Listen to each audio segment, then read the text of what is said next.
আসসালামু আলাইকুম। আজকে আমাদের গৌরবের দিন।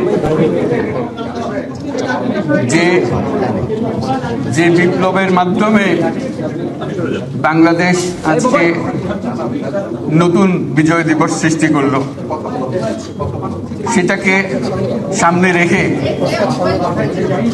এবং আরো মজবুত করে আমাদেরকে সামনে এগিয়ে যেতে হবে।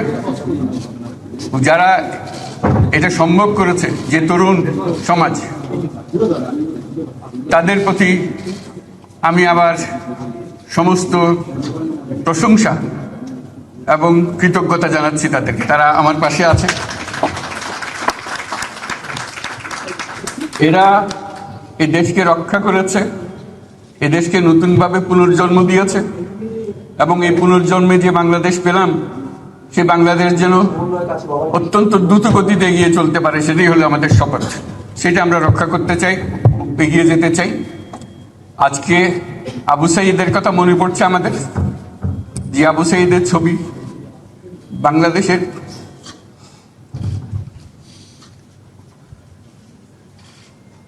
প্রতিটি মানুষের মনে গেঁথে আছে। এটা কেউ বলতে পারবে না। কি অবিশ্বাস্য একটা সাহসী যুবক, বন্দুকের সামনে দাঁড়িয়ে আছে এবং তারপরে থেকে কোনো যুবক, কোনো যুবতী আর হার মানে নাই, সামনে গিয়ে আছে এবং বলছি যত গুলি মারো, মারতে পারো, আমরা আছি। তো যার কারণে এটা সারা বাংলাদেশ জুড়ে এই আন্দোলন ছড়িয়ে গেছে এবং যার কারণে বাংলাদেশ এই দ্বিতীয়বার স্বাধীনতা অর্জন করলো। এই স্বাধীনতাটা আমাদেরকে রক্ষা করতেই হবে। শুধু রক্ষা করা নয়, এই স্বাধীনতার সুফল প্রতিটি মানুষের ঘরে পৌঁছাতে হবে। তা না হলে এই স্বাধীনতার কোনো দাম নেই। এই স্বাধীনতাটিকে পৌঁছানো হলে আমাদের শপথ, আমাদের যে প্রতিজ্ঞা, যে আমাদেরকে এটা করতে হবে, ঘরে ঘরে পৌঁছাতে হবে। মানুষ যেন জানে যে বাংলাদেশ স্বাধীন হওয়ার অর্থ হলো তার নিজের পরিবর্তন, ব্যক্তির পরিবর্তন, সুযোগের পরিবর্তন, তার ছেলে মেয়ের ভবিষ্যতের পরিবর্তন। এটা যেন প্রত্যেকে বুঝে নেয় এবং আজকের তরুণ সমাজকে বোঝানো যে এই দেশ এটা তোমাদের হাতে, তোমরা এটাকে তোমাদের মনের মতো করে গড়ে তুলবে। তোমরা যেভাবে স্বাধীন করতে পেরেছো, তোমরা এটাকে তোমাদের মনের মতো করে গড়তেও পারো এবং তোমাদের দেখে সারা দুনিয়া শিখবে কিভাবে একটা দেশ, একটা তরুণ সমাজ গ্রহণ করতে পারে এবং তাকে পাল্টে ফেলতে পারে। তাদেরকে আমি বারে বারে এমনি উপদেশ দিই যে পুরনোদের বাদ দাও, তাদের এই পুরনো চিন্তা দিয়ে এটার মুক্তি আমাদের হবে না। করি সারা দুনিয়ার মধ্যে এটা হবে না। এটা শুধু বাংলাদেশের কথা না, সারা দুনিয়াকে জুড়ে কথা বলছি। তোমাদের মধ্যে যে শক্তি আছে, যে ক্রিয়েটিভিটি আছে, সৃজনশীলতা আছে, সেই সৃজনশীলতাকেও কাজে লাগাতে হবে। এটা শুধু বই খাতাতে লেখার জিনিস না, এটাকে প্রকাশ করার জিনিস, স্থাপন করার জিনিস, সেটা মুখ করার। এইটা আমরা এই আজকে আমাদের পুরো কাজটা হলো, দায়িত্বটা হলো, তারা যেটা অর্জন করে নিয়ে এসছে এখন তাদেরকে দিয়ে এটাকে করিয়ে দেওয়া, আমাদের সমস্ত কাঠামোগুলো পরিষ্কার করে দেওয়া। সরকার বলে একটা জিনিস আছে, কিন্তু মানুষের কোনো আস্থা নেই। মানুষ মনে করে সরকার একটা দমন পীড়নের একটা যন্ত্র, যেখানে পায়, যেখানে সুযোগ পায় তার একটা কষ্ট দেওয়া, তার থেকে নিংড়ে দেওয়া, যে সকল স্তরে। এটা হলো তার থেকে কেমনভাবে সামাল দিতে হবে তাকে, একটা ভয়ের একটা জিনিস, তাকে সামাল দিয়ে চলা। এটা হলো সরকার। এটা সরকার হতে পারে না। সরকারকে দেখে মানুষের বুক ফুলে উঠবে যে আমাকে সাহায্য করবে, আমাকে রক্ষা করবে, আমার সরকার আমার জন্য দাঁড়াবে। সরকার তার জন্য দাঁড়ায় না কোনো সময়।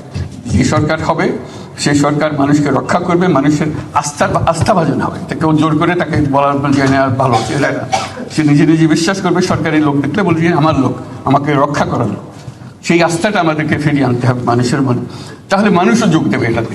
মানুষ এখন পিছিয়ে থাকে যে কিসের মধ্যে আমাদেরকে ঢুকিয়ে দিচ্ছে। আমরা যেন জানতে পারি যে এইটা আমরা সবাই মিলে আমরা অগ্রসর হতে পারি। একটা বড়, সারা বাংলাদেশ একটা বড় পরিবার। এই পরিবার আমরা একসঙ্গে চলতে চাই এবং আমাদের মধ্যে দ্বিধা দ্বন্দ্ব যা কিছু থেকে সরিয়ে ফেলতে চাই। যারা বিপথে গেছে তাদেরকে পথে আনতে চাই, যাতে করে একসঙ্গে আমরা কাজ করতে পারি। এর মধ্যে আমরা শুনলাম, আসার পথে শুনে আসছি যে এখানে আইন শৃঙ্খলার ব্যাঘাত হচ্ছে, মানুষকে আক্রমণ করছে, ঘরবাড়ি জ্বালিয়ে দিচ্ছে, সম্পদ জ্বালিয়ে নষ্ট করছে, চুরি করছে, দিয়ে যাচ্ছে, অফিস আদালতে আক্রমণ করছে, সংখ্যালঘুদের উপর আক্রমণ করছে, হিন্দু, বৌদ্ধ, খ্রিস্টান আহমদিয়া সবার উপর আক্রমণ করছে, এগুলো হলো ষড়যন্ত্রের অংশ। এগুলো আমাদের বিষয় না।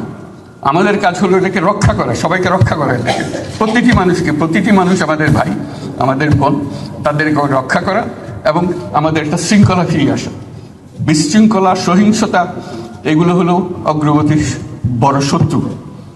আমাদের যে যাত্রা শুরু হলো সেই যাত্রার শত্রু, কাজে এই শত্রুকে যাতে রোধ করা যায়, তাদেরকে বুঝিয়ে শুনিয়ে হোক, তাদেরকে আইন শৃঙ্খলার হাতে দিয়ে হোক, এটা বোঝাতে হবে। তাকে মেরে পেটে এটা ঠিক না, আইন শৃঙ্খলা নিজের হাতে ঠিক না। তাকে আমাদের আইন শৃঙ্খলা বাহিনী এমন হতে হবে, তাদের হাতে সুপর্দ করলে আমরা নিশ্চিন্ত থাকবে তার একটা বিহিত হবে। এমনগুলো আমরা হাতে দিয়ে দিলাম, যে 2 টাকা নিয়ে আবার ছেড়ে দিল, এটা যেন আবার না হয়। তা আমাদের সেই আস্থাটা আমাদেরকে আনতে হবে। কাজে আইন শৃঙ্খলা যখন আমাদের প্রথম কাজ, এই আইন শৃঙ্খলা ঠিক না হওয়া পর্যন্ত এটা আমরা অগ্রসর করার জন্য পদক্ষেপ নিতে পারবো না। আপনারা আমার উপরে আস্থা রেখে আমাকে জানিয়েছেন, ছাত্ররা আমাকে আহ্বান দিয়েছে, সেটাতে আমি সাড়া দিয়েছি। দেশবাসীর কাছে আমার আবেদন, আপনারা যদি আমার উপরে বিশ্বাস রাখেন, আমার উপরে ভরসা রাখেন, তাহলে নিশ্চিত করেন যে দেশে কোনো জায়গায় কারো উপরে হামলা হবে না। এটা আমাদের প্রথম দায়িত্ব। এটা যদি আমি করতে না পারি, এটা আমার কথা যদি না শোনেন আপনারা, তাহলে আমার প্রয়োজন এখানে নাই।